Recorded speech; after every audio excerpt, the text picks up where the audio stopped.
गणेश भगवान की जय। बोलो शंकर भगवान की जय। बोलो पार्वती माता की जय। कार्तिक भगवान की जय। 22वां अध्याय पूजन का न्यास निरूपण। उपमन्यु बोले, हे कृष्ण जी, न्यास गृहस्थियों के क्रमानुसार 3 प्रकार का होता है। ब्रह्मचारियों के लिए उत्पत्ति न्यास, सन्यासियों के लिए लय न्यास और गृहस्थियों के लिए स्थित न्यास का विधान है। अंगूठे से लेकर कनिष्ठा उंगली तक स्थित न्यास होता है। लय न्यास वाम अंगुष्ठ से दक्षिण अंगुष्ठ तक है। बिंदु के साथ नकार आदि वर्णों का न्यास करना चाहिए। तल और अनामिका में शिवजी का न्यास करें। 10 दिशाओं में अस्त्र न्यास होना चाहिए। 5 भूतों के स्वामी और 5 कलाओं को अपने हृदय के मध्य ब्रह्मरंध्र में धारण करें। पंचाक्षर मंत्र का जाप करें। प्राणवायु को रोककर अस्त्र मुद्राओं से भूत ग्रंथि का छेदन कर सुषुम्ना नाड़ी द्वारा जप करें। फिर वायु द्वारा शरीर शोषण करें। फिर कलाओं का संहार करें। दुग्ध कलाओं का स्पर्श कर अमृत द्वारा सिकत कर शरीर को उचित स्थान पर स्थापित करें। तत्पश्चात भौतिक शरीर को भस्म द्वारा स्नान कराएं। हृदय में स्थित भगवान शिव का ध्यान करते हुए अमृत वर्षा से विधात्मक देह को सींचें। अपने शरीर को शुद्ध करके शिव तत्व प्राप्त कर ईश्वर का पूजन करें। मात्र न्यास, ब्रह्म न्यास, प्रणव न्यास और हंस न्यास करें। हकार हृदय से सकार भक्ति मध्य में 50 वर्ण रुद्र मार्ग के द्वारा न्यास करें। फिर क्रम से अघोर वामदेव प्राणायाम हंस न्यास पंचाक्षरी मंत्र का न्यास करें। भगवान शिव का परम भक्त और शिव पूजन और ध्यान करने वाला मनुष्य संसार सागर से पार हो जाता है। इसी के द्वारा मोक्ष की प्राप्ति होती है। 23वां अध्याय मानसिक पूजन। उपमन्यु बोले, कृष्ण जी, अगन्यास आदि कार्यों को पूरा करें। फिर अपने मन द्वारा पूजन सामग्री की कल्पना करें। सामग्री को जुटाकर उससे विधि पूर्वक विघ्न विनाशक श्री गणेश का पूजन करें। दक्षिण तथा उत्तर में कंसन नदी एवं सुभद्रा का पूजन करें। कमल के सुंदर और कोमल आसन पर त्रिलोकीनाथ भगवान शिव व देवी पार्वती को उस स्थान पर स्थापित करें। शिव पार्वती की स्थापना कमलासन पर करने के बाद भक्ति पूर्वक विधि विधान के अनुसार उनका पूजन करें। पुष्प अर्पित करें, ध्यान करें और भगवान में समधा घृत से परमेश्वर की नाभि में होम करें। भक्ति के मध्य में परम पवित्र दीप ज्योति के आकार वाले भगवान शिव का ध्यान करें। यही वांतपिक भावना में आराधना है। इसे पूर्ण करने के बाद अग्नि या स्तंडील लिंग में पूजन करें। 24वां अध्याय पूजन निरूपण। उपमन्यु बोले, हे श्री कृष्ण जी, पूजन स्थान को गंध चंदन फूलों और जल से पवित्र कर प्रोक्षण करें। अस्त्रों द्वारा विघ्नों का निवारण कर कवच से सारी दिशाओं का अस्त्र न्यास करें। कुशा बिछाकर उसे जल से मार्जित करें। प्रोक्षणी पात्र अर्घ्य पात्र पाद्य आचमन को शुद्ध कर उनमें जल, खम तथा चंदन डालें और आचमन के जल में कपूर, ककूल, कीमता, तमाल व चंदन मिलाएं। चावल, कुशा, दूर्वा, जौ, अक्षर, तिल, घृत, सरसों, पुष्प और भस्म को मिलाकर मंत्र द्वारा रक्षित करें। विनायक देव का पूजन करें। फिर नंदीश्वर का पूजन करने के पश्चात षोडशोपचार से शिवलिंग का पूजन करें।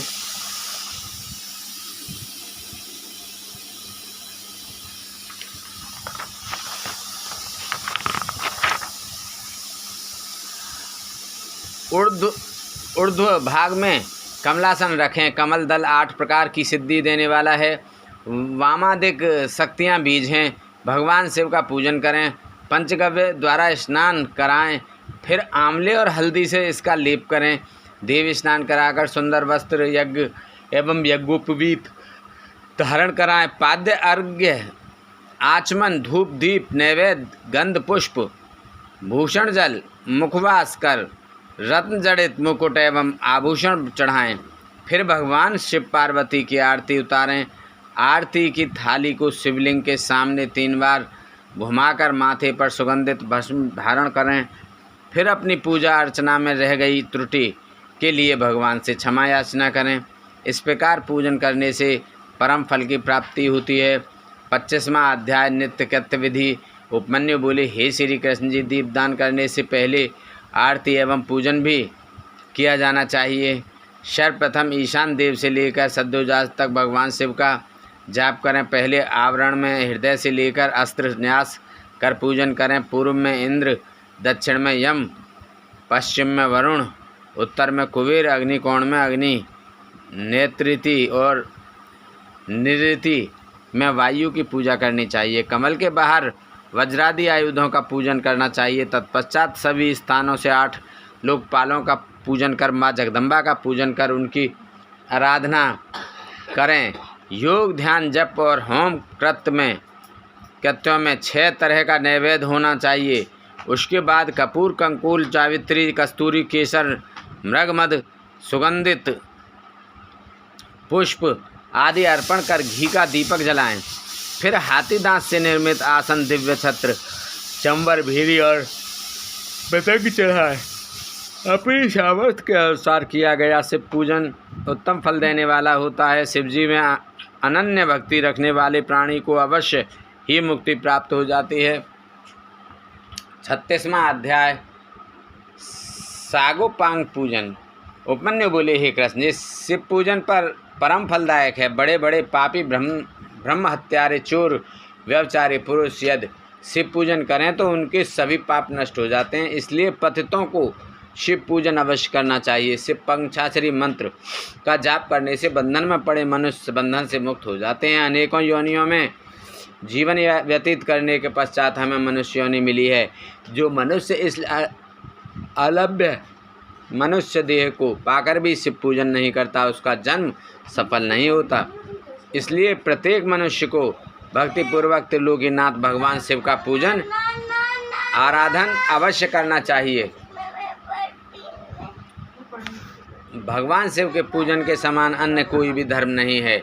यह मनुष्य को सभी सांसारिक बंधनों एवं मोह माया से मुक्ति दिलाने वाला है। शिव पूजन करने के पश्चात मनुष्य को परिवार एवं बंधु बांधवों सहित प्रसाद बांटना चाहिए। 27वां अध्याय अग्निकृत विधान।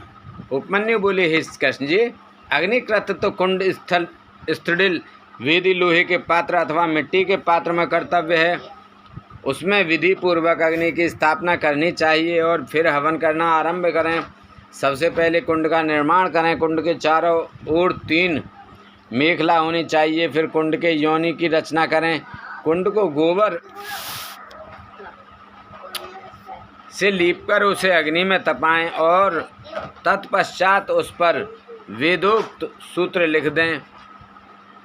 कुशा पुष्पों से कुंड को प्रोक्षित करें। पूजन की सभी सामग्री एकत्रित करें। मणि द्वारा उत्पन्न या किसी ब्राह्मण के घर से लाई गई अग्नि को ही ग्रहण करें। कुंड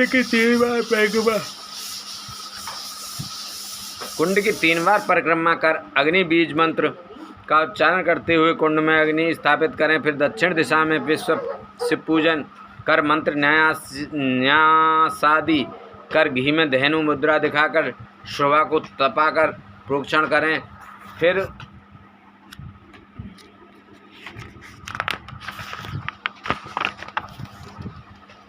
संस्कारों की सिद्धि के लिए बीज मंत्रों से होम करें। ऐसा करने से शिवाग्नि संपन्न हो जाती है। तत्पश्चात भगवान शिव के अर्धनारीश्वर रूप का आह्वान कर उसका पूजन करें। फिर दीपक तक सिंचन कर समिधाओं से होम करें। दूर्वा एवं घी की आहुतियाँ दें। धान, खील, जौ, सरसों, तिल को घी में मिलाकर उससे होम करें। फिर 3 प्रायश्चित आहुतियाँ दें। बचे घी को 1 पुष्प रखकर 62 मंत्र द्वारा हवन करें। विसर्जन कर अग्नि की रक्षा करें। देवों का आह्वान कर उनका पूजन करें। भस्म को मंत्र द्वारा धारण करें। अग्निकृत समाप्त होने पर शिव शास्त्रानुसार बलि कर्म करें।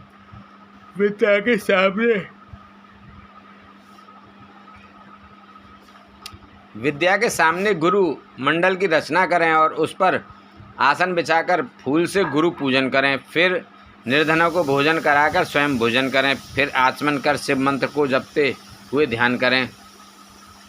28वां अध्याय नैमित्तिक पूजन विधि। उपमन्यु बोले, हे श्री कृष्ण जी, प्रत्येक माह के दोनों पक्षों को अष्टमी और चतुर्दशी के दिन उत्तरायण संक्रांति ग्रहण काल में विशेष पूजन करना चाहिए। माघ के महीने में पंचगव्य शोध कर शिव जी को स्नान कराएं और उस जल को पिएं। इस जल को पीने से ब्रह्म पाप भी नष्ट हो जाते हैं।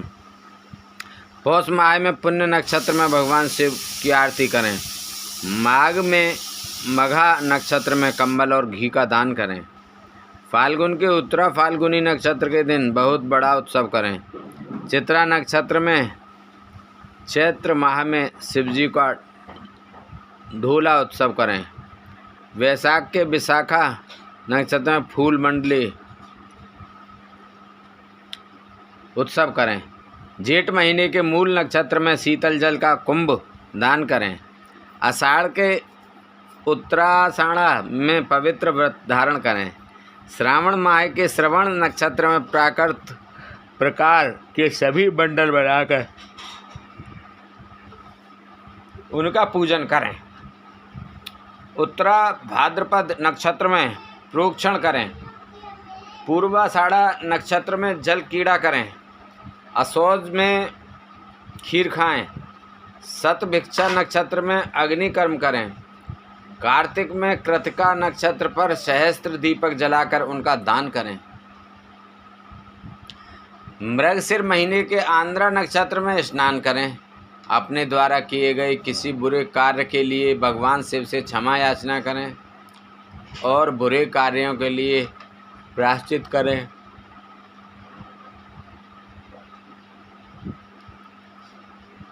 इस प्रकार नित्य पूजन करने से इसी जन्म में मोक्ष की प्राप्ति होती है। 29वां अध्याय काम्य कर्म निरूपण। श्री कृष्ण बोले, हे महर्षि, अब आप मुझसे शिव धर्म के अधिकारी पुरुषों का कर्तव्य कर्म निरूपण करें। उपमन्यु बोले, हे कृष्ण, कर्म ऐहिक और आयुष्मिक दो प्रकार के होते हैं, जिनमें आयुष्मिक कर्म क्रिया में, तपो में, जन में, ध्यान में, सर्व में आदि कुल 5 प्रकार के होते हैं। इन कर्मों को पूर्णतः हेतु, हवन, दान और पूजन आदि कर्म किए जाते हैं। शक्तिमान पुरुष ही इन कर्मों को सफल करते हैं। भगवान शिव ही अपने भक्तों को आज्ञा और शक्ति प्रदान करने वाले हैं, इसलिए उन्हीं पुरुषों को काम्य कर्म करना चाहिए। यह काम्य कर्म इस लोक और परलोक दोनों में परम फलदायक है। शिव महेश्वर हैं, वे सबके ईश्वर हैं। ज्ञानपूर्वक यज्ञ करने वाले शिव भक्त ही महेश्वर हैं। इसलिए ही आभ्यंतर कर्म शिव तथा वाह कर्म महेश्वर हैं। गंधरस वर्ण द्वारा भूमि पर क्षेप कर पृथ्वी के पृष्ठ पर पूर्व दिशा की उत्पत्ति करें और मंडल की रचना करें। फिर सर्वेश्वर महेश्वर का पूजन करें। 3 तत्वों से युक्त त्रिलोकीनाथ भगवान शिव की मूर्ति के समक्ष शक्ति का आह्वान करें। तत्पश्चात 5 आवरणों का पूजन करें। 30वां अध्याय आवरण पूजन विधान। उपमन्यु बोले, हे श्री कृष्ण, सबसे पहले भगवान शिव के दक्षिण में बैठे गणनायक बाईं ओर कार्तिकेय एवं चारों ओर ईशान से सद्योजात का पूजन करें। द्वितीय आवरण में पूर्व दिशा के बाईं ओर से शक्ति सूक्ष्म तत्व, पश्चिम में शक्ति, उत्तर दिशा में ईशान कोण का रुद्र सहित पूजन करें। तृतीय आवरण में शिवजी की 8 मूर्तियों का पूजन करें। फिर वृषेंद्र का पूजन करें। तत्पश्चात दक्षिण में नदी,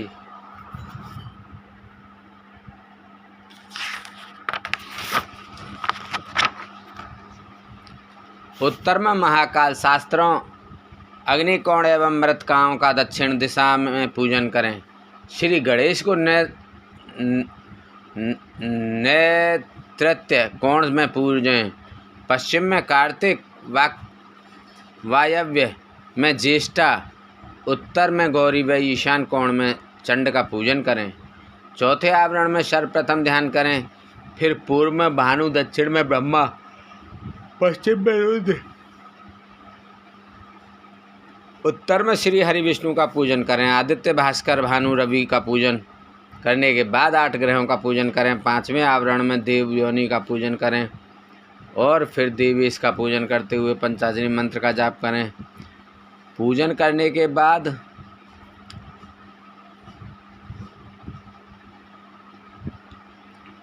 पश्चाताप भगवान शिव पार्वती को सभी भोग अर्पित करें। फिर स्तुति गायन करें और ओम नमः शिवाय का 108 बार जाप करें। क्रमानुसार गुरुदेव का पूजन करें। सभी आवरणों के 7 देव विसर्जन करें। सब सामान गुरुदेव को अर्पित करें। वह योग योगेश्वर कहलाता है जो चिंतामणि तुल्य है। 31वां अध्याय।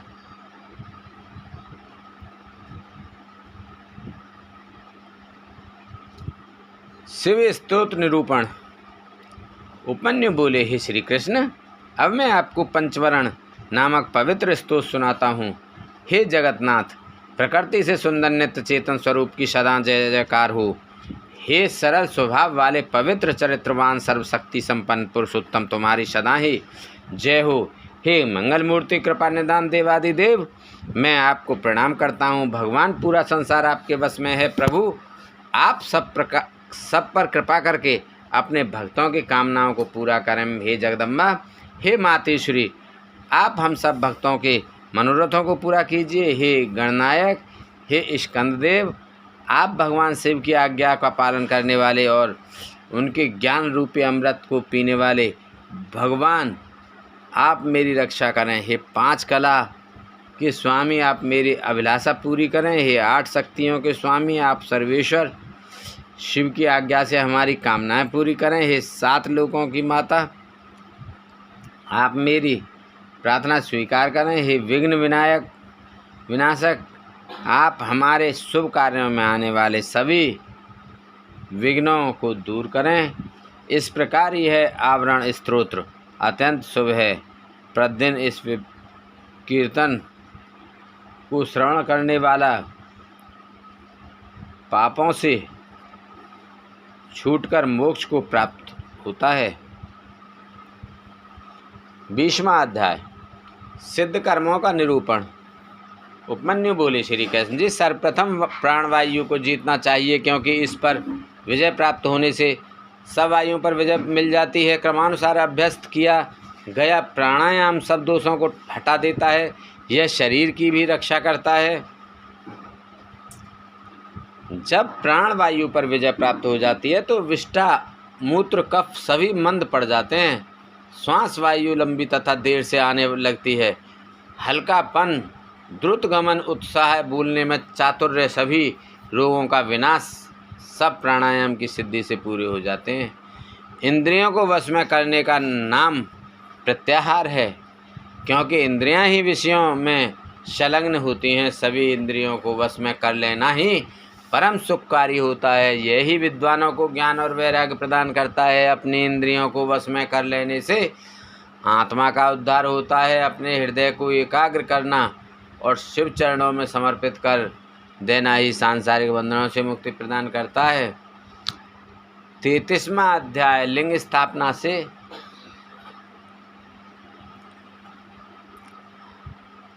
स्थापना से फलागम। मुनिवर उपमन्यु श्री कृष्ण को परलौकिक विधि के बारे में बताते हैं। यह विधि सर्वोत्तम है। इस त्रिलोक में निवास करने वाले सभी प्राणी इस विधि का आश्रय लेकर अपने पद को प्राप्त करते हैं। सबने अपने पदों के अनुसार सुख, शासन और राज्य को प्राप्त किया। भगवान शिव को श्वेत चंदन के जल से स्नान कराएं। श्वेत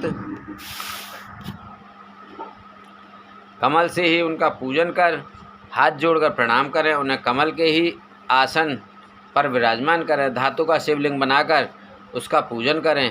बेल पत्रों द्वारा कमल के दाईं ओर बैठे हुए भगवान शिव और देवी पार्वती का पूजन आराधना करें। फिर सुगंधित वस्तुओं से सुरभित करें। मूर्ति के दाईं ओर अगर अंगुरु, पश्चिम में मेनसिल, उत्तर में चंदन और पूर्व में हरिताल लगाएं। तत्पश्चात भगवान शिव की मूर्ति के चारों ओर गूगल और अगर की धूप दें। फिर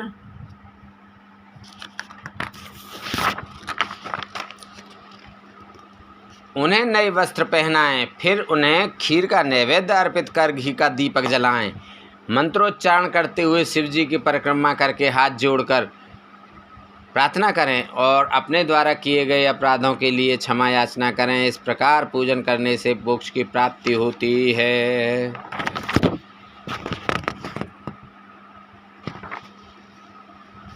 34वां अध्याय लिंग स्थापना से शिव प्राप्ति। मुनि उपमन्यु ने श्री कृष्ण से कहा, हे कृष्ण, जितने भी प्रकार की सिद्धियां हैं वे शिवलिंग की स्थापना करने से तत्काल सिद्ध हो जाती हैं। सारा संसार लिंग का ही रूप है, इसलिए इसकी प्रतिष्ठा से सबकी प्रतिष्ठा हो जाती है। ब्रह्मा, विष्णु और रुद्र कोई भी अपने पद पर स्थित नहीं रह सकते। अब मैं तुम्हें भगवान शिव के लिंग के बारे में बताता हूँ। लिंग 3 गुणों को उत्पन्न करने का कारण है। वह आदि और अंत दोनों से रहित है। इस संसार का मूल प्रकृति है और इसी से चर अचर जगत की उत्पत्ति हुई है। यह शुद्ध, अशुद्ध और शुद्धाशुद्ध आदि से 3 प्रकार का है। सभी देवता और प्राणीजन इसी से उत्पन्न होकर अंत में इसी में लीन हो जाते हैं। इसलिए भगवान शिव को लिंग रूपी मानकर उनका देवी पार्वती सहित पूजन किया जाता है। भगवान शिव और देवी पार्वती की आज्ञा के बिना इस संसार में कुछ भी नहीं हो सकता। त्रिलोकी के प्रलय काल आने पर जब भयानक प्रलय मची थी, उस समय श्री हरि भगवान विष्णु क्षीर सागर में अथाह जल के बीच शेष शैया में सो गए। तब उनके नाभि कमल से ब्रह्मा जी की उत्पत्ति हुई। शिव जी की माया से मोहित ब्रह्मा जी विष्णु जी के पास जाकर उनसे बोले, तुम कौन हो? यह कहकर उन्होंने निद्रा मग्न श्री हरि को झंझोड़ दिया।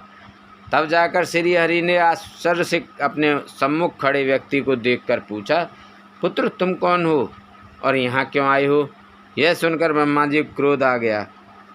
तब वे दोनों ही अपने को बड़ा और सृष्टि का रचयिता मानकर आपस में झगड़ने लगे।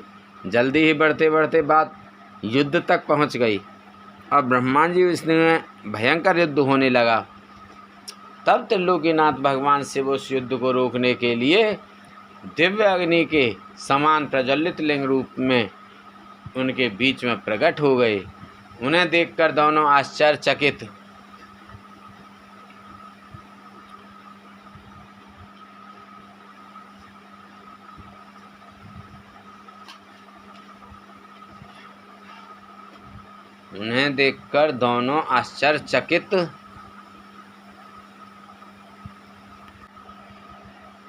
हो गए और उनका अभिमान जाता रहा। तब वे उस लिंग के आरंभ और अंत की खोज के लिए निकल पड़े। ब्रह्मा ने हंस का रूप धारण किया और तीव्र गति से ऊपर चले गए। श्री हरि ने 12 रूप धारण किया और नीचे की ओर गए। 1000 वर्षों तक दोनों लिंग के आदि अंत की तलाश में घूमते रहे, परंतु उन्हें कुछ न मिला। उन्होंने यही समझा कि यह कोई प्रकाशमान आत्मा है। तब ब्रह्मा जी और विष्णु जी दोनों ने हाथ जोड़कर श्रद्धा भाव से प्रकाश पुंज शिवलिंग को प्रणाम किया। 35वां अध्याय ब्रह्मा विष्णु मोह। मुनि उपमन्यु बोले, हे वासुदेव, उस समय वहाँ पर ओंकार का नाद होने लगा, परंतु ब्रह्मा और विष्णु दोनों ही उस ब्रह्म ध्वनि को समझ ना सके। ओम में स्थित अकार, उकार और मकार क्रम से दक्षिण, उत्तर और मध्य भाग में तथा अर्धमात्रा रूपी नाद लिंग के मस्तक पर जा पहुंचा। प्रणव अपना रूप बदलकर वेद के रूप में प्रकट हुए। अकार के अकार से ऋग्वेद, उकार से यजुर्वेद, मकार से सामवेद और नाद से अर्थवेद की उत्पत्ति हुई। सर्वप्रथम ऋग्वेद की उत्पत्ति हुई। इसमें रजोगुण से संबंधित विधि मूर्ति थी। षष्ठी लोक तत्वों में पृथ्वी, अव्यय, आत्मा, काल, निवृत्ति, 64 कलाएं तथा ऐश्वर्य आदि विभूतियां ऋग्वेद से प्राप्त हुई। यजुर्वेद से सत्वगुण, अंतरिक्ष और विद्या आदि तत्वों की प्राप्ति हुई। सामवेद से तमोगुणी रुद्र मूर्ति एवं संहारक वस्तुएं उत्पन्न हुई। अर्थवेद में निर्गुण आत्मा का वैभव, माहेश्वरी सदाशिव निर्विकार आत्माओं की स्थिति का वर्णन है। नारद मेरी आत्मा है, समस्त विश्व ओंकार के अर्थ का सूचक है। ओम शब्द शिव का वाचक है। शिव और प्रणव में कोई अंतर नहीं है। संसार के रचनाकर्ता ब्रह्मा, रक्षक विष्णु और संहारक रुद्र हैं। रुद्र ही ब्रह्मा विष्णु को अपने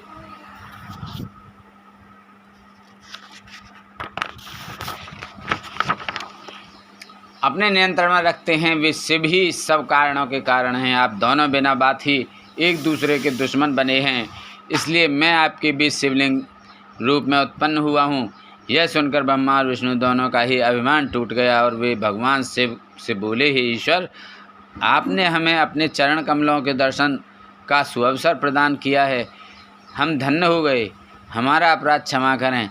तब भगवान शिव बोले, हे पुत्रों, तुम दोनों अभिमानी हो गए थे, इसलिए मुझे यहाँ लिंग रूप में प्रकट होना पड़ा। अब अभिमान त्याग कर षष्ठी के कार्यों को पूरा करने में अपना योगदान दो। 36वां अध्याय शिवलिंग प्रतिष्ठा की विधि। श्री कृष्ण जी बोले, हे मुनिवर, आपने मुझ पर कृपा कर इस अद्भुत कथा को मुझसे बताया। अब आप लिंग और वेदी की प्रतिष्ठा की विधि भी बताइए। यह सुनकर उपमन्यु बोले, हे कृष्ण, शुक्ल पक्ष में शिव शास्त्र के अनुसार शिवलिंग का निर्माण कराएं। गणेश जी का पूजन कर लिंग को स्नान के लिए ले जाएं। 5 स्थान की मिट्टी, गोबर और पंचगव्य से शिवलिंग को स्नान कराएं। मंत्रोच्चारण करते हुए लिंग का जल में अधिवास करें। मूर्ति को सुंदर वस्त्र और आभूषणों से सुसज्जित कर उनका पूजन करें और उन्हें चौकी पर स्थापित करें। पूर्व की ओर मूर्ति का माथा और पश्चिम में पिंडी होनी चाहिए। तत्पश्चात पुनः स्नान कराकर पूजन करें। वेदी की भूमि के ईशान कोण में कमल लिखें। शिवजी का आह्वान कर पूजन करें। वेदी के पश्चिम में चंडिका कमल लिखकर पुष्प अर्पित करें। फिर शिवलिंग को नए वस्त्रों में लपेटें। विदेश कुंभ और वर्धनी सेवी की स्थापना करें। फिर 4 विप्र मंत्रोच्चारण करते हुए हवन करें।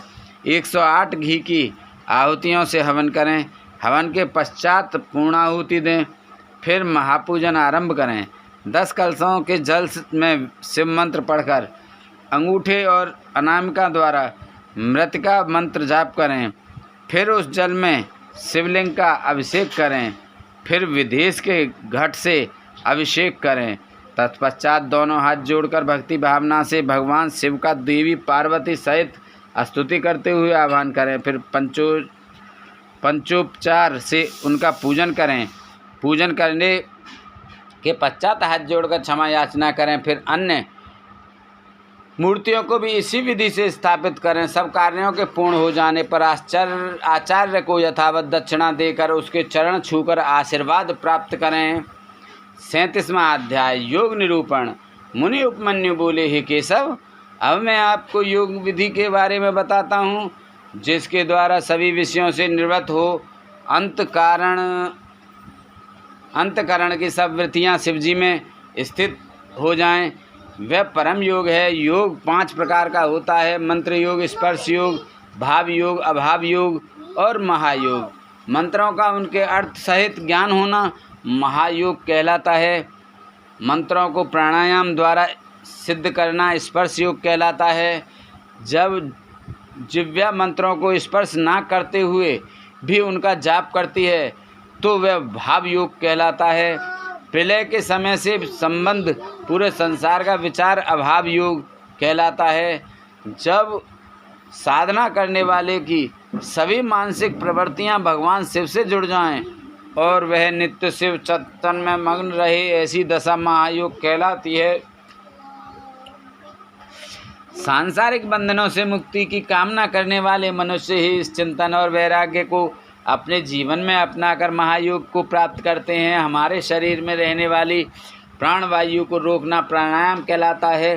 प्राणायाम रेचक, पूरक और कुंभक 3 प्रकार का होता है। साधक को इनका अभ्यास करना चाहिए, क्योंकि इसी से शरीर की शुद्धि होती है। प्राणायाम संगर्भ और अगर्भ 2 प्रकार का होता है। जप और ध्यान वाला प्राणायाम संगर्भ कहलाता है, परंतु जिसमें जप और ध्यान नहीं करते वह अगर्भ प्राणायाम कहलाता है। योगी जन सगर्भ प्राणायाम करते हैं। प्राणवायु पर विजय प्राप्त कर लेने पर सभी वायु उस योगी के अधिकार में आ जाती हैं। प्राणायाम शरीर को पुष्ट, स्वस्थ और निरोगी बनाता है। इसके नियमित अभ्यास से कफ, मूत्र, पुरुष आदि कम हो जाते हैं। समस्त इंद्रियों को अपने वश में कर लेना प्रत्याहार कहलाता है। इंद्रियों को अपने बस में रखने से स्वर्ग और ना रखने से नरक की प्राप्ति होती है, इसलिए अपने चित्त को एकाग्र रखना चाहिए।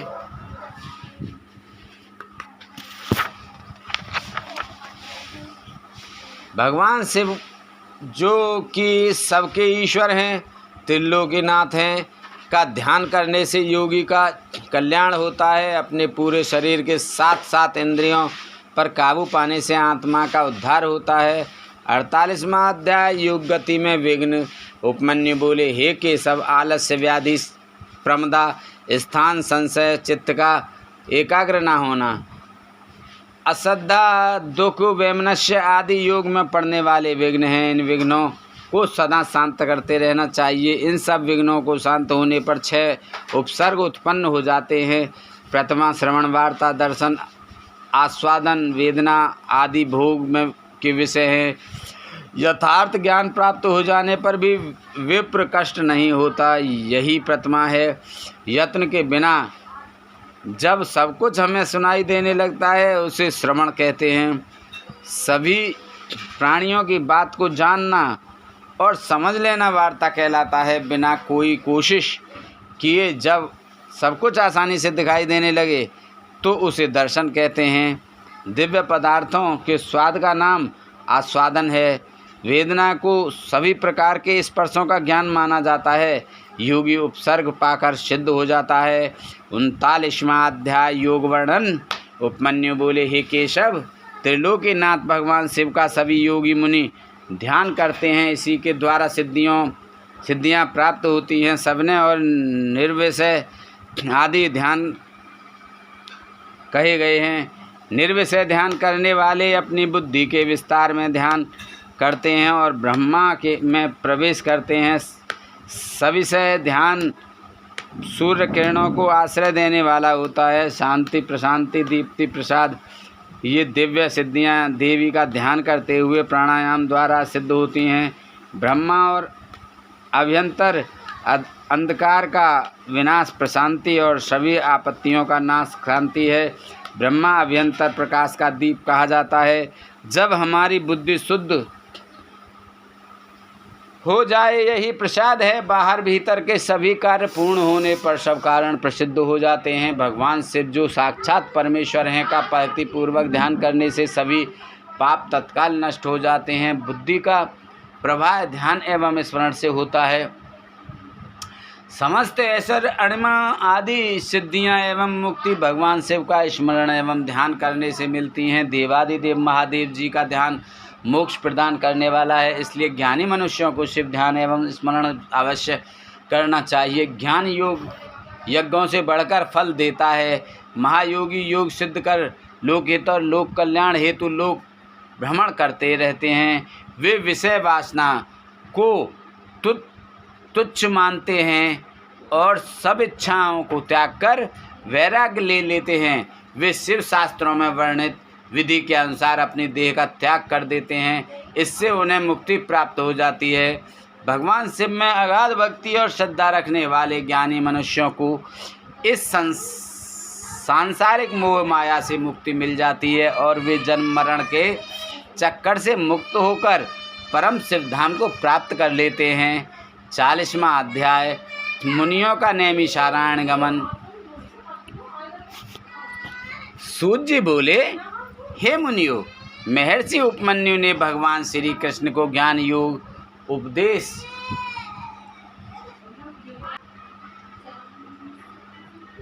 दिया। वही उपदेश वायुदेव ने ऋषिगणों को सुनाया था, जिसे सुनकर वे बहुत हर्षित हुए थे। प्रातःकाल होने पर नैमिषारण्य तीर्थ में निवास करने वाले मुनिजन यज्ञांत स्थान के लिए परम पवित्र नदी को ढूंढने लगे। उस समय ब्रह्मा जी की आज्ञा से परम पवित्रा सरस्वती नदी वहाँ बहने लगी। तब सब ऋषिगणों ने वहाँ यज्ञात स्नान कर संध्या पितृ तर्पण किया और वहाँ से काशी के लिए निकल पड़े। काशी पहुंचकर उन्होंने पतित पावनी भागीरथी गंगा में स्नान किया एवं बाबा विश्वनाथ के दर्शन कर विधि अनुसार पूजन किया। काशी से वे चल पड़े। रास्ते में उन्हें एक अद्भुत दिव्य प्रकाश चारों ओर फैला दिखाई दिया, जिसमें पाशुपत व्रत की सिद्धियां प्राप्त भस्मधारी मुनिजन विलीन हो रहे थे। फिर शीघ्र ही वे तेज भी विलीन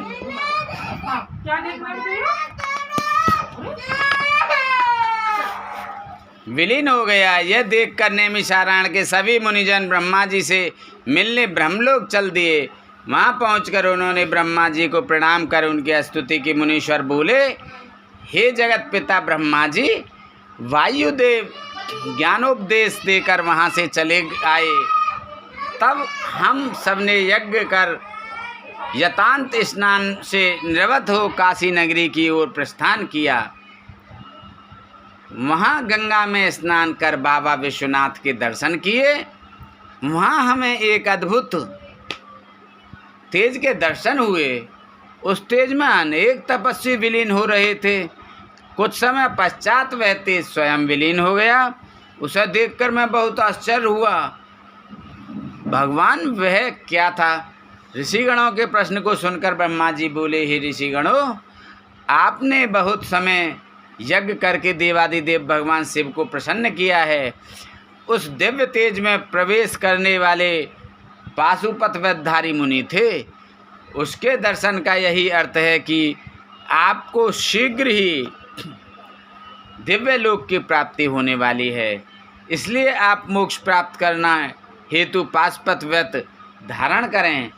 अब आप सब यहाँ से सुमेरु पर्वत पर चले जाएं। वहाँ सनत कुमार जी आपके आगमन की प्रतीक्षा कर रहे हैं। वे पूर्व में अपने अहंकार के कारण मिले शाप से मुक्ति पाने के लिए वहाँ तपस्या कर रहे हैं। वहाँ उन्हें ज्ञान प्राप्त होगा। 41वां अध्याय, मुनियों का मोक्ष। सूत जी बोले, हे मुनिवर, ब्रह्मा जी के वचन सुनकर ऋषिगण उन्हें प्रणाम कर सुमेरु पर्वत पर चले गए। वहाँ उन्होंने पर्वत शिखर पर एक सुंदर तालाब की उत्तर दिशा में तपस्या करते सनत कुमार जी को देखा। मुनि उन्हें प्रणाम करके उनके पास बैठ गए। सनत कुमार जी ने आंखें खोलकर अपने पास बैठे मुनियों को देखकर उनसे प्रश्न किया, हे ऋषिवर, आप कौन हैं और यहाँ क्या कर रहे हैं? यह सुनकर ऋषिगणों ने सारी बातें उन्हें बता दी। उसी समय नंदीश्वर भी वहाँ आ गए। नंदीश्वर को अपने सामने पाकर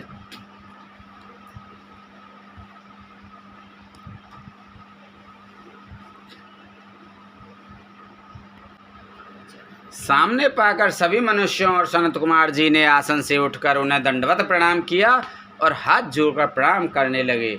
सनत कुमार जी बोले, हे नंदीश्वर, इन मुनियों ने जो नैमिषारण्य में निवास करते हैं 10,000 वर्षों तक यज्ञ किया है, उस महायज्ञ के समाप्त होने पर ब्रह्मा जी ने इन्हें आपकी शरण में भेजा है। आप इनका कल्याण करें और इन्हें दिव्य अद्भुत ज्ञान प्रदान करें। सनत कुमार जी के वचन सुनकर नंदीश्वर ने अपनी कृपा दृष्टि ऋषिगणों पर कर दी। नंदीश्वर ने परम दिव्य शिव तत्व का उपदेश उन्हें दिया। तब उपदेश देकर वे बोले, यह परम ज्ञान धर्म अर्थ काम और मोक्ष सभी प्रदान करने वाला है। अब आप मुझे जाने की आज्ञा प्रदान करें। यह कहकर नंदीश्वर वहाँ से चले गए।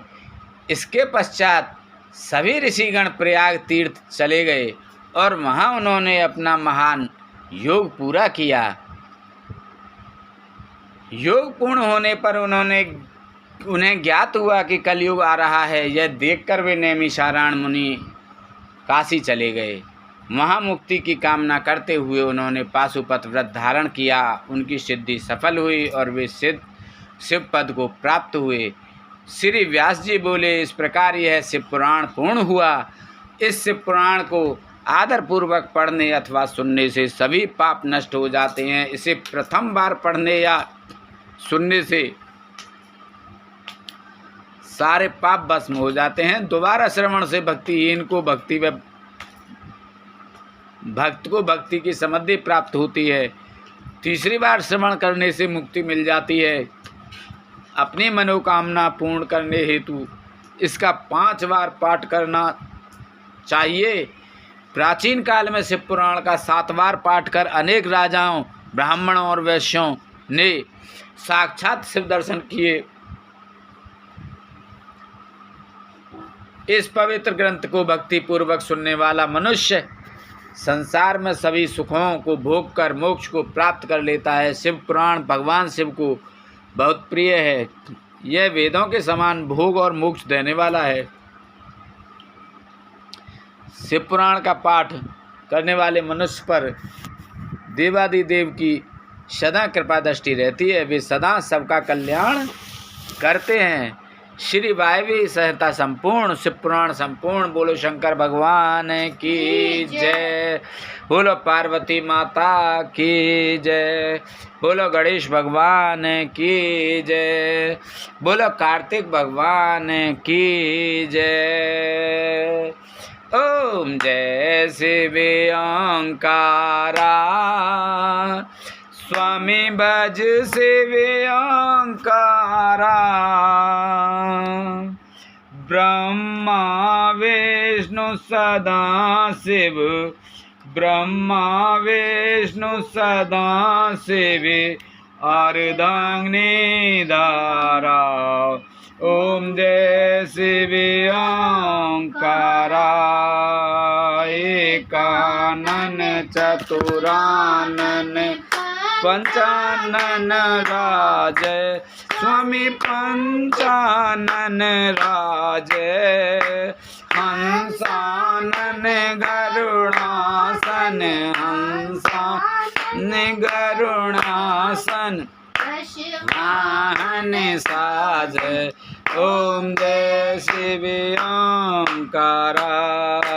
2 भुज 4 भुज 10 भुज आते सो है, स्वामी 10 भुज आते सो है। तेरे गुण रूप निरखता, तेरे गुण रूप निरखता, प्रभु बन जन मोहे। ओम जय शिव ओंकारा।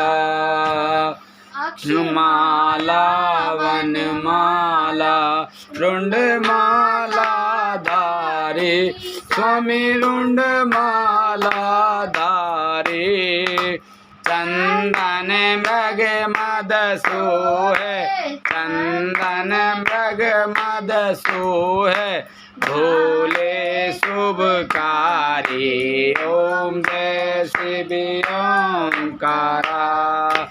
श्वेतांबर पीतांबर बागंबर अंगे, स्वामी बागंबर अंगे। हंसादिक गरुड़ादिक, हंसादिक ब्रह्मादिक, भूतादिक संगे। ओम जय शिव ओंकारा। करके मध्य कमंडल चक्र त्रिशूल धारता स्वामी चक्र त्रिशूल धरता जग करता जग भरता जग करता जग भर जग पालन करता ओम जय शिव ओंकारा ब्रह्मा विष्णु सदाशिव जानते अविवेका स्वामी जानते अविवेका प्रणवाक्षर में शोभित प्रणवाक्षर में शोभित ये तीनों एका ओम जय शिव ओंकारा जय शिव ओंकारा स्वामी जज शिव ओंकारा ब्रह्मा विष्णु सदाशिव ब्रह्मा विष्णु सदाशिव अर्धांगिनी धारा जय शिव ओंकारा जय शंकर शंकर जय शंकर कैलाशपति जय गौरा गौरा जय गौरा जय पार्वती जय शंकर शंकर जय शंकर कैलाशपति जय गौरा गौरा जय पार्वती जय शंकर जय कृपान शंकर जय शंकर कैलाशपति जय गौरा गौरा जय पार्वती जय शंकर शंकर जय शंकर कैलाशपति जय गौरा गौरा जय पार्वती जय शंकर शंकर जय शंकर कैलाशपति जय गौरा गौरा जय पार्वती जय शंकर शंकर जय शंकर कैलाशपति जय गौरा गौरा जय पार्वती जय शंकर शंकर जय शंकर कैलाशपति जय गौरा गौरा जय पार्वती जय शंकर शंकर जय शंकर कैलाशपति जय गौरा गौरा जय पार्वती। बोलो शंकर भगवान की जय, बोलो पार्वती माता की जय। श्री शिव चालीसा। सूर्योदय से पूर्व स्नान कर श्वेत वस्त्र धारण करें। तत्पश्चात मृग चर्म या कुश के आसन पर बैठकर भगवान शंकर की मूर्ति या चित्र तथा इस पुस्तक में बने शिव यंत्र को त्राम पत्र में खुदवाकर सामने रखें। फिर चंदन चावल, आग के सफ़ेद पुष्प, धूप दीप, धतूरे का फल, बेल पत्र तथा काली मिर्च आदि से पूजन करके शिव जी का ध्यान करते हुए निम्न श्लोक पढ़कर पुष्प समर्पित करें। कर्पूरी गौरम करुणावतारम संसार सारम भुजगेन्द्रहारम सदा वसंतम हृदयारविंदे भवम भवानी सहतम नमामि। इसके बाद पुष्प अर्पण करें। फिर चालीसा का पाठ करें। पाठ के अंत में ओम नमः शिवाय मंत्र 108 बार तुलसी या सफ़ेद चंदन की माला से जप करें। जप के साथ अर्थ की भावना करने से कार्य सिद्ध जल्दी होती है। जय गणेश गिरजा सुमन मंगल मूल सुजान, कहत अयोध्या दास तुम देव अभय वरदान। समस्त मंगलों के ज्ञाता गिरजा सुत श्री गणेश जी की जय हो। मैं अयोध्या दास आपसे अभय होने का वरदान मांगता हूँ। जय गिरजापति दीन दयाला, सदा करत संतन प्रतिपाला। भाल चंद्रमा सोहत नीके, कानन कुंडल नाग फनी के। दीनों पर दया करने वाले तथा संतों की रक्षा करने वाले पार्वती के पति शंकर भगवान की जय हो। जिनके मस्तक पर चंद्रमा शोभायमान है और जिन्होंने कानों में नागफनी के कुंडल धारण किए हुए हैं। अंग गौर सिर गंग बहाए, मुंड माल तन छार लगाए। वस्त्र खाल बाघंबर सोहे, छवि को देख नाग मुनि मोहे।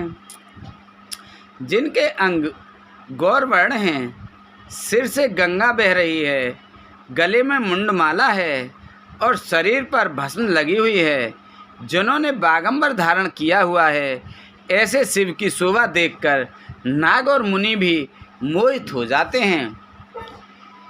मैना मात की हो दुलारी, वाम अंग सोहत छब न्यारी। कर त्रिशूल सोहत छब भारी, करत सदा शत्रुन छयकारी।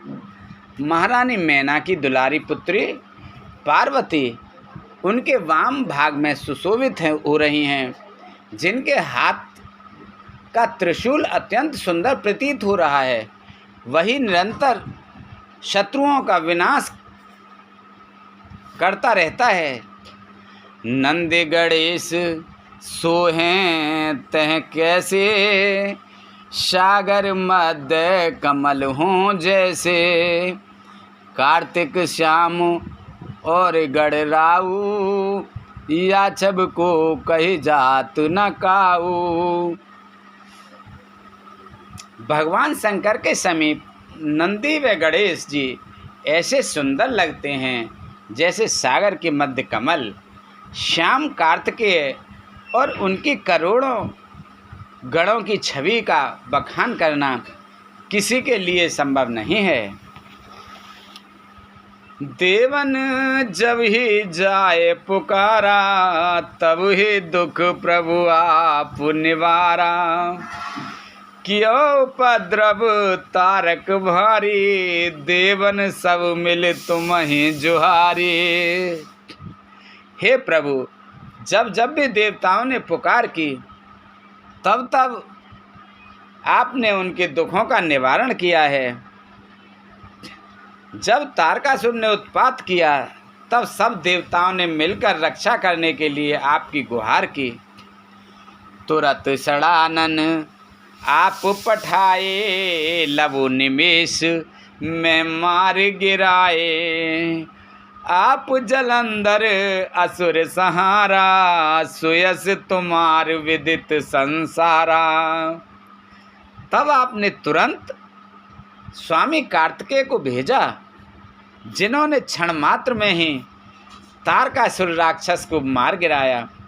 आपने स्वयं जलंधर का संहार किया, जिससे आपके यश तथा बल को सारा संसार जानता है। त्रिपुरासुर संग युद्ध मचाई, सबहि कृपा कर लीन बचाई। किया तपहि भागीरथ भारी, पूर्व प्रतिज्ञा तास पुरारी। त्रिपुर नामक असुर से युद्ध कर आपने देवताओं पर कृपा की, उन सभी को आपने बचा लिया। आपने अपनी जटाओं से गंगा की धारा को छोड़कर भागीरथ के तप की प्रतिज्ञा को पूरा किया था।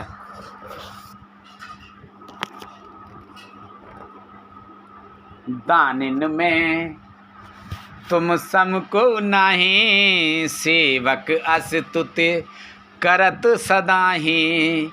वेद माहि महिमा तब गाई, अकत अनाद भेद नहीं पाई।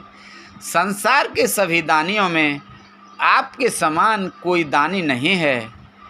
भक्त आपकी सदा ही वंदना करते रहते हैं। आपके अनादि होने का भेद कोई बता नहीं सका। वेदों में भी आपके नाम की महिमा गाई गई है। प्रगट उदद मंथन ते ज्वाला, जरत सुरासुर भये विहाला। कीन दया तैं करी सहाई, नीलकंठ तब नाम कहाई। समुद्र मंथन करने से जब विष उत्पन्न हुआ, तब देवता और राक्षस दोनों ही बेहाल हो गए। तब आपने दया करके उनकी सहायता की और ज्वाला पान किया, तभी से आपका नाम नीलकंठ पड़ा। पूजन राम चंद्र जब कीना, जीत के लंक विभीषण दीना। सहस कमल में हो रहे धारी, कीन परीक्षा तवहीं पुरारी। रामचंद्र जी ने लंका पर चढ़ाई करने से पहले आपका पूजन किया और विजय हो लंका विभीषण को दे दी। भगवान रामचंद्र ने जब सहस्त्र कमल के द्वारा पूजन किया, तो आपने फूलों में विराजमान हो परीक्षा ली। एक कमल प्रभु राखे गोई, कमल नैन पूजे चह सोई। कठिन भक्त देखे प्रभु शंकर, भये प्रसन्न दिए एक चितवर। आपने एक कमल पुष्प माया से लुप्त कर दिया, तो श्री रामचंद्र जी ने अपने कमल नयन से पूजन करना चाहा। जब आपने राघवेंद्र की इस प्रकार की कठोर भक्ति देखी, तो प्रसन्न होकर उन्हें मनवांछित वर प्रदान किया। जय जय जय अनंत अविनाशी, करत कृपा सबके घटवासी। दुष्ट सकल नित मोह सता में, भ्रमत रहो मोह चैन न आवे। अनंत और अविनाशी शिव की जय हो। सबके हृदय में निवास करने वाले आप सब पर कृपा करते हैं। हे शंकर जी, अनेक दुष्ट मुझे प्रतिदिन सताते हैं, जिससे मैं भ्रमित हो जाता हूँ और मुझे चैन नहीं मिलता। त्राय त्राय में नाथ पुकारो, यह अवसर मोहि आन उबारो। ले त्रिशूल शत्रुन को मारो, संकट से मोहि आन उबारो। हे नाथ, इन सांसारिक बाधाओं से दुखी होकर मैं आपका स्मरण करता हूँ। आप मेरा उद्धार कीजिए। आप अपने त्रिशूल से मेरे शत्रुओं को नष्ट कर मुझे इस संकट से बचाकर भवसागर से उबार कीजिए। मात पिता भ्राता सब होई, संकट में पूछत नहीं कोई। स्वामी एक है आस तुम्हारी, आए हरहु मम संकट भारी। धन निर्धन को दे। माता पिता और भाई आदि सुख में ही साथी होते हैं। संकट आने पर कोई पूछता भी नहीं है। हे जगत के स्वामी, आप ही मेरी आशा टिकी है। आप मेरे इस घोर संकट को दूर कीजिए। धन निर्धन को देत सदाही, जो कोई जांचे सो फल पाही। अस्तुत के ही विद करो तुम्हारी, क्षमऊ नाथ अब चूक हमारी। आप सदा ही निर्धनों को सहायता करते हैं। जिसने भी आपको जैसा जाना, उसने वैसा ही फल प्राप्त किया। मैं प्रार्थना स्तुति करने की विधि नहीं जानता, इसलिए कैसे करूं? मेरी सभी भूलों को क्षमा करें। शंकर को संकट के नाशन, विघ्न विनाशन मंगल कारण। योगी यत मुनि ध्यान लगावे, नारद शारद शीश नवावे। आप ही संकट का नाश करने वाले, समस्त शुभ कार्यों को कराने वाले और विघ्नहर्ता हैं। योगी जन, यति व मुनिजन आप ही का ध्यान करते हैं। नारद और सरस्वती आपको ही शीश नवाते हैं। नमो नमो जय नमः शिवाय, शुर ब्रह्मादिक पार न पाए। जो ये पाठ करे मन लाए, तापर होत हैं शंभु सहाय। ओम नमः शिवाय पंचाक्षर मंत्र का निरंतर जाप करके भी देवताओं ने आपका पार नहीं पाया। जो इस शिव चालीसा का निष्ठा से पाठ करता है, भगवान शंकर उसकी सभी इच्छाएं पूरी करते हैं।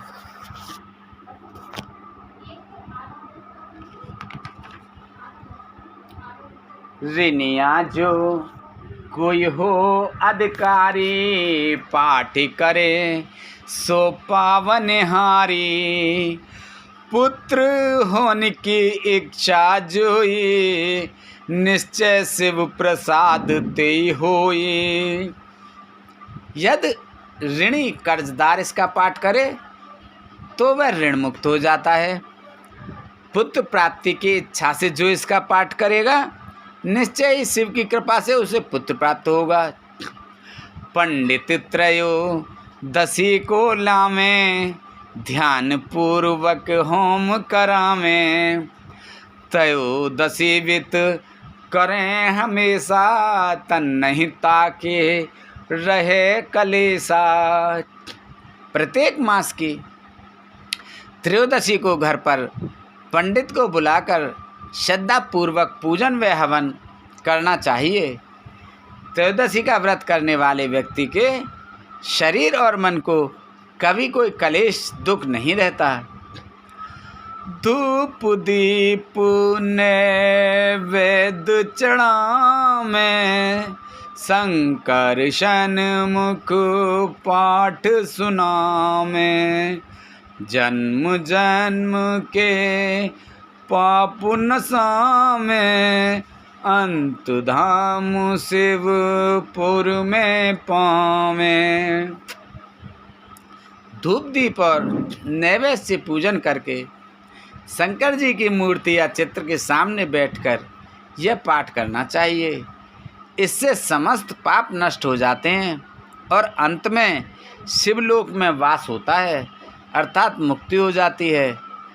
कहते अयोध्या आस तुम्हारी, जान सकल दुख हरहु हमारी। नित्य नेम उठ पात ही, पाठ करो 40, तुम मेरी मनोकामना पूर्ण करो जगदीश। अयोध्या दास कहते हैं, हे शंकर जी, हमें आपकी ही आशा है। यह जानते हुए मेरे समस्त दुखों को दूर करिए। इस शिव चालीसा का 40 बार प्रतिदिन पाठ करने से भगवान मनोकामना पूर्ण करेंगे। मंगसर छठे हैं मंत्र तो, संवत 64 जान। स्तुति 40 शिवहीं, पूर्ण कीन कल्याण। सियापत रामचंद्र पत, जय शरणम शंकर हरि ओम। जय जय सिया राम, जय जय हनुमान हरि की जय। मंगल भवन अमंगल हारी, द्रवहु से दशरथ अजर बिहारी। दीन दयाल बिरद संभारी, हरऊ नाथ मम संकट भारी।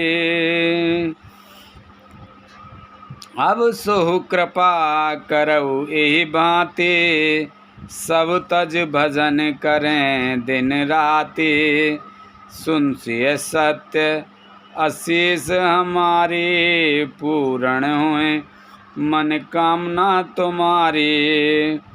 प्रवेश नगर की जय सब काजा, हृदय राख कौशलपुर राजा। हेमंत ऋतु मार्गशीर्ष मास की छठी तिथि संवत 64 में यह चालीसा लोक कल्याण के लिए पूर्ण हुई। शिव स्तुति। बोलो शंकर भगवान की जय, बोलो पार्वती माता की जय, बोलो गणेश भगवान की जय, बोलो शंकर भगवान की जय।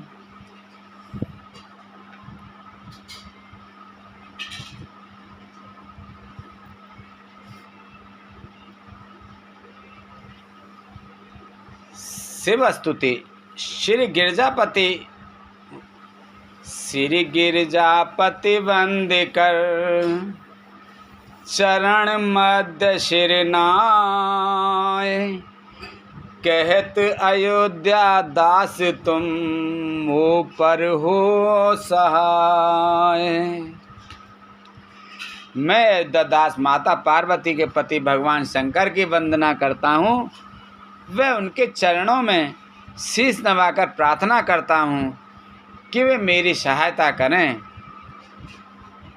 नंदी की सवारी नाग अंगीकार धारी, नित्य संत सुखकारी नीलकंठ त्रिपुरारी। गले मुंड माला धारी, सिर सोहे जटाधारी।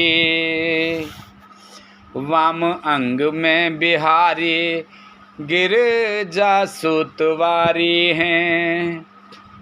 नंदी जिनका वाहन है, नागों को जिन्होंने अपने अंगों पर धारण किया हुआ है, जो नित्य प्रति संत जनों को सुख प्रदान करने वाले हैं, ऐसे नीलकंठ भगवान शंकर जी हैं। उन्हें हमारा प्रणाम स्वीकार हो। जिनके गले में मुंडों की माला है, जो सिर पर जटा धारण किए हुए हैं, वाम अंग में पार्वती जी विराजमान हैं, ऐसे पर्वतों के राजा भगवान शंकर जी हैं। दानी देख भारी, शेष शारदा पुकारी। काशीपति मंद नारी, कर त्रिशूल चक्रधारी। कला उजियारी, लख देव सो निहारी। यस गाम वेद चारी, सो हमारी रखवारी है। शारदा और शेष द्वारा महादानी के रूप में स्तुत्य काम शत्रु काशीपति शिव हाथ में त्रिशूल और चक्र धारण किए हुए हैं, जिनके उज्जवल कला को देवता भी निहारा करते हैं। चारों वेदों द्वारा स्तुत्य भगवान शंकर हमारी रक्षा करते हैं। शंभु बैठे विशाला, भंग पीवे सो निराला। नित रहे मत वाला, अहि अंग पे चढ़ाए हैं। गले सोहे मुंड माला, कर डमरू विशाला। अरु ओढ़े मृग छाला, भस्म अंग में लगाए हैं। जो निराली भांग को पीकर नित्य प्रतिदिन मदहोश रहते हैं, वे शंभु समाधि में लीन हैं। उनके अंगों पर सर्प शोभायमान हैं। उनके गले में मुंडों की माला शोभा दे रही है। जो हाथ में विशाल डमरू लिए हैं, मृगछाला को जिन्होंने अपने शरीर पर लपेट रखा है और शरीर पर भस्म लगाए हुए हैं, संग सुरभि सुतशाला, करे भक्त प्रतिपाला, मृत्यु हरे अकाला, शीस जटा को बढ़ाए हैं, कहे राम लला करो मोय तुम निहाला, गिरजापति कसाला, जैसे काम को जलाए हैं। देवी के शरण रूप भक्त पालक अकाल मृत्युहर्ता शिव सिर पर जटाओं को बढ़ाए हुए हैं। हे गिरजापति, जैसे आपने काम को जलाया था वैसे ही मेरी तृष्णा को जलाकर मुझे निहाल करें, यह रामलला का निवेदन है। मारा है जलंधर और त्रिपु को सहारा, जिन जारा है काम जाके शीस गंग धारा है अपार जासु, महिमा है तीनों लोक, भाल सो है इंदु जाके सुषुमा की सारा है। जिन्होंने मगरमच्छ त्रिपुर राक्षस का वध किया, जिन्होंने काम को जला डाला, जिनके शीश पर गंगा की धारा भी है, गंगधार सी अपार महिमा वाले, जिनके मस्तक पर चंद्रमा सुशोभित है, वे समस्त सुखों के स्वामी शिव हमारे रक्षक हैं। सारा अहि बात सब खायो हलाहल जान, भक्त जन के आधारा जाए वेदन उचारा है। चारों हैं भाग जाके द्वार हैं गिरीश कन्या, कहत अयोध्या सोई मालिक हमारा है। जिन्होंने बात ही बात में सारा जहर पी लिया, वे भक्तों के रखवाले भगवान शंकर हैं, जिनका वेदों ने गान किया है। अयोध्या दास कहते हैं, जो यज्ञ के चारों भागों के स्वामी हैं, गिरजा सुता जिनके साथ हैं, वही हमारे स्वामी हैं।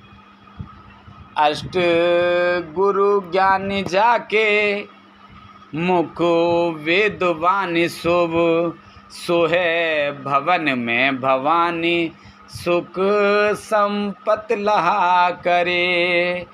मुंडन की माला जाके चंद्रमा ललाट सोहे, दासन के दास जाके दारिद दहा करे। आठों गुरु जानते हैं, जिनका मुखी चारों वेदों की वाणी का रूप है, जिनके भवन की स्वामिनी माता भवानी हैं, वह शिव सुख और संपत्ति के दाता हैं। मुंड मालाधारी, मस्तक पर चंद्रधारी शिव, सेवकों के सेवक की भी दरिद्रता का नाश दाह करने वाले हैं। चारों द्वार बंदे जाके द्वारपाल नंदे, चारों द्वार बंदे जाके द्वारपाल नंदे, कहत कवि आनंदे नर नाहक हाहा करे। जगत रिसाए यमराज की कहा बसाए, शंकर सहाय तो भयंकर कहा करे। जिन्होंने नरक के चारों द्वार बंद करवा दिए हैं, जिनके द्वारपाल के रूप में नंदी विराजमान हैं, कवि आनंद कहते हैं कि ऐसे आनंद को देने वाले देवता के होते हुए भी लोग व्यर्थी हाहाकार करते हैं, क्योंकि सांसारिक लोगों की थोड़ी सी पूजा अर्चना से जो प्रसन्न हो जाते हैं और शंकर जी उनकी सहायता करते हैं, तो ऐसे में यमराज की क्या आवश्यकता है। अर्थात आप भयंकर यमराज की यातना से बचना चाहते हैं तो शंकर जी की शरण में जाओ।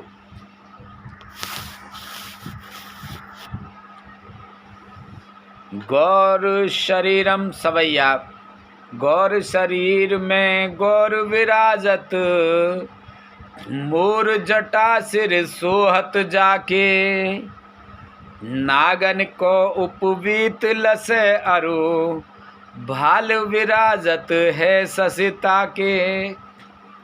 गौर वर्ण वाली पार्वती जिनके वाम विराज रही हैं और जिनके शीश पर जटाओं का मुकुट सुशोभित है, जिन्होंने सर्पों का उपवीत जनेऊ पहन रखा है और चंद्रमा जिनके मस्तक पर विराजमान है,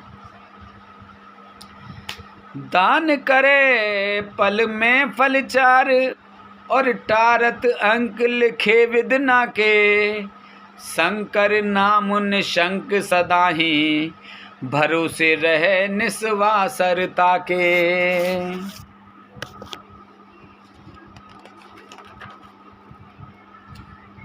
जो पल भर में चारों फल धर्म अर्थ मोक्ष और काम को देने वाले हैं और भाग्य में लिखे को बदल सकते हैं, उनका नाम भगवान शंकर है और बिना किसी शंका के निरंतर उनके भरोसे पर रहना चाहिए। मंगसर मास है मंत्र ऋतु, छठा दिन है शुभ बुध, कहे तो अयोध्या दास तुम, शिव के विनय समुद। अयोध्या दास जी कहते हैं कि भगवान शिव की महान कृपा से मार्गशीर्ष मास की षष्ठी तिथि बुधवार के शुभ दिन यह कार्य संपन्न हुआ। बोलो शंकर भगवान की जय, बोलो पार्वती माता की जय। श्री शिवाष्टक।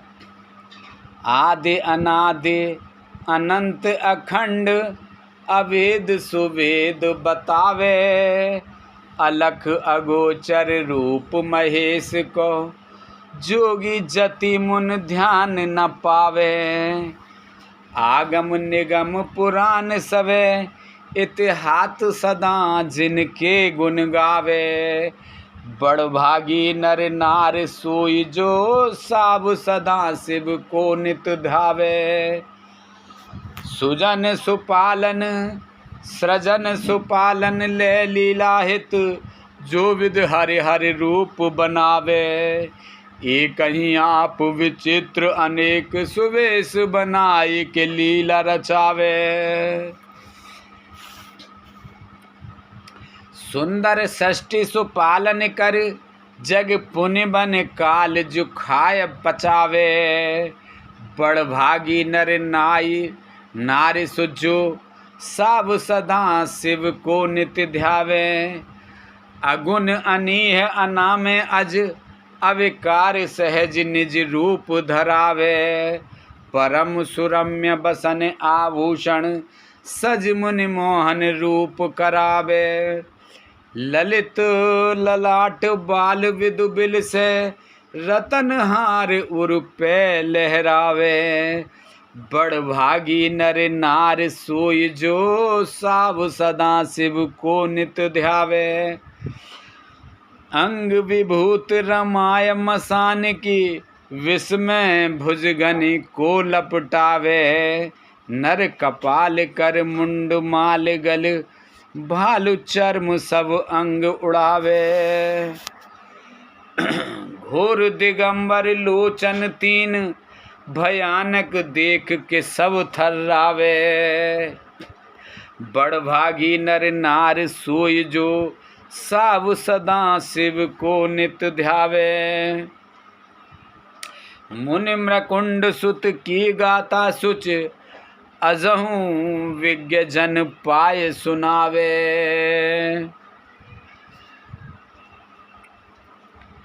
बड़भागी नर नार सोई जो, साब सदा शिव को नित ध्यावे।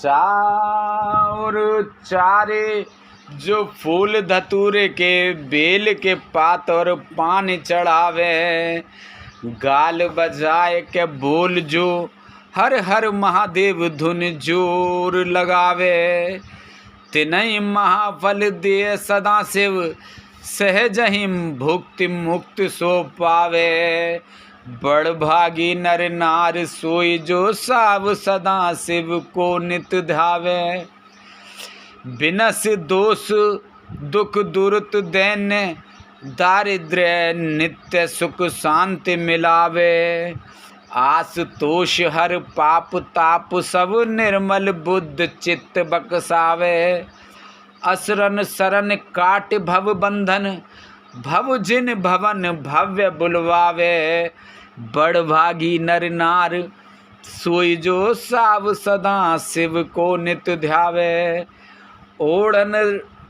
ओढ़र दानी उदार अपार जो ने कुछ सेवा ते ढुर जावे, दमन अशांत समन संकट बिरद विचार जानहि अपनावे, ऐसे कृपाल कृपा में देव के क्यों न शरण अब ही चले आवे, बड़ भागी नर नार सोई जो साव सदा शिव को नित ध्यावे, ऐसे कृपाल कृपा में देव के क्यों न शरण अब ही चले आ जावे, बड़ भागी नर नार सोई जो साव सदा शिव को नित ध्यावे।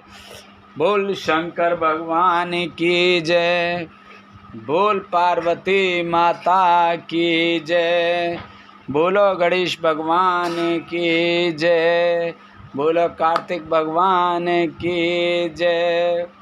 जय शंकर शंकर जय शंकर कैलाशपति, जय गौरा गौरा जय गौरा जय पार्वती, जय शंकर जय शंकर कैलाशपति, जय गौरा गौरा जय पार्वती जय पार्वती। जय शंकर जय कृपानि शंकर, जय शंकर जय नमामि शंकर, जय शंकर कैलाशपति, जय गौरा माँ गौरा जय गौरा माँ पार्वती, जय शंकर जय कृपानि शंकर, जय शंकर जय नमामि शंकर, जय शंकर कैलाशपति, जय गौरा गौरा जय गौरा माँ पार्वती जय शंकर जय नमामि शंकर, जय शंकर कैलाशपति, जय शंकर जय कृपानि शंकर, जय शंकर कैलाशपति, जय गौरा गौरा जय गौरा जय गौरा माँ पार्वती माँ पार्वती। जय शंकर जय शंकर कैलाशपति, जय गौरा माँ गौरा जय गौरा माँ गौरा जय गौरा माँ पार्वती जय शंकर जय शंकर कैलाशपति, जय गौरा माँ गौरा जय गौरा माँ पार्वती। बोलो शंकर भगवान की जय, बोलो पार्वती माता की जय, बोलो तुलसा मैया, गंगे मैया, गैया मैया, संतोषी माता, पृथ्वी माता, कालका मैया, इंदेव चंदेव सूरदेव की जय, पीर बाबा सिद्ध बाबा घुमिया बाबा की जय, बोलो सभी देवी देवतन की जय, बोलो सभी भगवान की जय, बोलो सभी जीव निर्जीव गणपेत भूत पिचास आदि की जय, बोलो सभी देवी देवतन की जय। हर हर महादेव शंभू।